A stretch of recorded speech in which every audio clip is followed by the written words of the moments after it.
Right now, there's a job in your company that nobody was ever hired to do. It has no title, no owner, no line on the org chart, and it's costing you more than most of the roles you've actually filled. I'm going to show you exactly where that job lives and why your best people keep walking past it, and what it's quietly costing you every quarter. By the end of this video, you'll be able to name the specific missing job in your company, probably within about 90 seconds of me describing it. I'm Beth Strathman of Firebrand Consulting, and I coach leaders individually as well as leadership teams and other teams inside middle market companies. Companies with real complexity, real growth pressures, and not a lot of internal infrastructure to absorb either one of those. Here's the job nobody was hired to do. It's the handoff. The moment work crosses from one department to another. Think about how your organization is actually built. You have a sales team with a leader. Operations has a leader. Finance, HR, production, customer success. Each one has a name at the top and a set of numbers that they're accountable for. Every box on your org chart is owned. The lines between the boxes are not. And that's where your work actually breaks. Not inside the departments, but between them. Let me give you 4 of these breakage points or seams. I want you to notice how familiar at least 2 of them feel. Sales and operations. Sales closes a deal on a timeline that gets signed off on. Operations was never in that conversation. They find out about the commitment the same week the client expects the work to begin. Now, operations is scrambling. Sales is defending the deal, and the client's very first experience of your company is a promise nobody actually meant to break. Finance and HR. Finance approves headcount during the budget cycle. HR starts recruiting against a role definition written months earlier. Then business conditions shift. Finance slows spending, and nobody tells HR, who has 2 offers already out the door. Or the reverse, HR fills a role beautifully, and the new hire arrives to discover the job they were hired for changed shape in the interim. Neither team did anything wrong. The seam between them had no owner. Operations and HR. Operations can see the demand curve coming. They know Q4 volume is going to spike. HR's hiring pipeline runs 60 to 90 days from posting to a productive employee. Nobody ever reconciled those 2 timelines against each other. So, the surge arrives, operations burns out the existing team covering it, and HR gets blamed for being slow when the real failure was that no one connected a forecast to a lead time. Customer success and production. Customer success, here's an actual problem in the customer's actual words every single day. Production, here's a filtered, summarized, third-hand version of it in a monthly report. The signal degrades at exactly the point where it needed to stay sharp. 4 scenes, I could name a dozen more. Marketing handing leads to sales with 2 different definitions of qualified. Legal and sales negotiating the same contract from opposite ends. Finance and operations on a capital request that made sense in March and doesn't make sense in September. Now here's the part that should bother you. Every one of those teams is doing its job correctly. This is what most leaders get wrong about silos. They diagnose them as a people problem, a culture problem.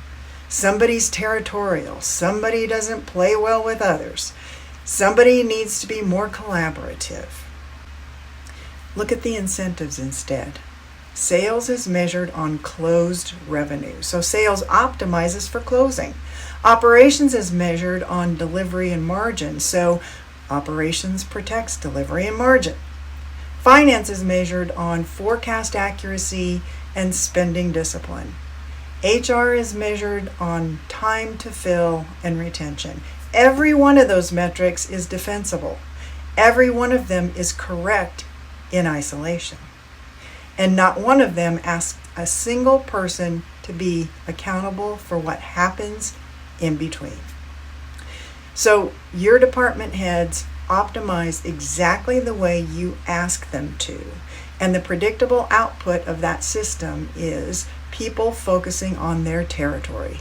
Not because they're small-minded, because nobody's compensation, nobody's review, nobody's quarterly scorecard ever contained a line about the seams in between. The silos aren't character flaws. They are the honest result of a system doing precisely what it was designed to do, which is why the usual fixes bounce off. A collaboration workshop, a new shared Slack channel, a team offsite with an exercise about trust. These aren't bad things. They're just aimed at behavior when the thing generating the behavior is structural. You can teach two people to communicate beautifully and send them right back into a system that rewards them for not communicating. And if you want to know where the pattern originates, look up, not down. Most leaders assume the silo problem lives out in the departments, somewhere operational, somewhere else. It usually starts in the executive conference room. When an executive team functions as a set of functional heads, each one arriving to defend their own numbers, each one advocating for their own resources, that behavior does not stay in the executive conference room. It becomes the working model for the entire organization. Here's the mechanism.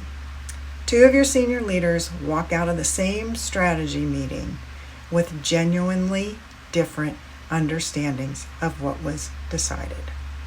Not because either one wasn't listening, because the decision was never fully resolved. It was just assumed when the meeting adjourned. Each of them goes back to their own team and translates it through their own priorities. 2 weeks later, two departments are executing two different plans, and neither one knows it yet. Your middle managers see this with total clarity, by the way. They're the ones standing directly on the seam.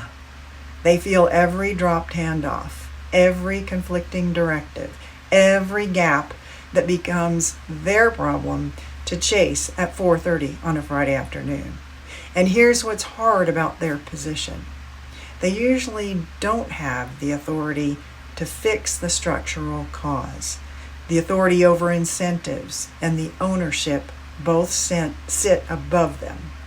So they absorb it quietly, and you lose good managers to exhaustion that had nothing to do with the work itself and everything to do with the friction around it. If you're running cross-functional training for your middle managers while your own leadership team is quietly territorial in every meeting, you're treating the symptom while the source keeps producing more of the problem. There's a piece of research from 1992 that framed how I think about all of this. Two researchers, Ancona and Caldwell, published a study called Bridging the Boundary. What they examined was how teams managed their activity across their own external boundaries, meaning everything a team does that reaches outside of itself and how that activity relates to the team's performance. The finding that stayed with me is deceptively simple. What a team does at its boundary is tied to how well that team performs. Not as a nice to have, as a real observable factor. So sit with the implication of that for a second. Almost all of your management energy goes inward. Better tools inside the department, better processes inside the department, better training, better meetings, better dashboards, all inside the department. And the boundary work, the part that reaches across departments or teams, gets treated as overhead, a coordination tax, the stuff you do when real work is finished. The research points in the other direction. The boundary is not overhead, it's part of the performance of the work itself. The handoff is not a footnote to the work. The handoff is the work. So here's what to actually do about it. 3 shifts. None of them require an reorganization. Shift 1. Name the seams or the handoffs. Most organizations can describe their departments in exhaustive detail, but cannot describe a single handoff. So make it explicit. Pick the 2 or 3 places where work most often crosses between functions and write down these 3 things about each one of them. 1, what crosses, who owns the crossing 2, and 3, what happens when it breaks. If the honest answer to who owns this is nobody, or even worse, everybody, you found it. That's not a failure. That's your first piece of real diagnostic information. And most leadership teams have never had it before. Shift 2. Change what gets rewarded. You don't have to rebuild your compensation structure. Start with one shared metric between 2 departments that keeps colliding. If sales and operations keep fighting over deliverability, give them one shared number that only moves when both of them succeed. Something like on-time delivery against what was actually promised the customer. If financing and HR keep missing each other on headcount, put them both on a single quarterly checkpoint they own together. One shared number does something a value statement never will. It makes the seam visible in a place people will actually look. Shift 3. Make friction visible in real time. Most seam failures survive because their cost stays invisible. Each individual instance looks small. A late handoff, a duplicated effort, a customer who heard it from the wrong person. Nobody's tracking the pattern across instances, so it never rises to the level of a problem we're solving. Change that. When a handoff breaks, name it out loud that week, not 6 months later in a post-mortem. Not to assign blame, to build the record, because 5 small instances of the same seam failing is no longer an anecdote, it's evidence. And evidence is what gets structural things fixed. You don't need to solve your whole system this quarter. You need one seam or handoff between departments. Pick the handoff that's caused you the most pain in the last 12 months. You already know which one it is. Go ask the people standing on both sides of it what actually happens there, and listen for the difference between that and what's supposed to happen on paper. The gap between those 2 answers is where your work is. Silos are not a structure you dismantle once and move past. They're a habit your organization drifts back towards quietly unless something deliberate interrupts the drift. That interruption is the work I do with teams every week. If you want a second set of eyes on where your seams are breaking, there's a link in the description to book a free conversation with me. And if this was useful to you, do your organization a favor and send it to the one person on your leadership team who most needs to see it.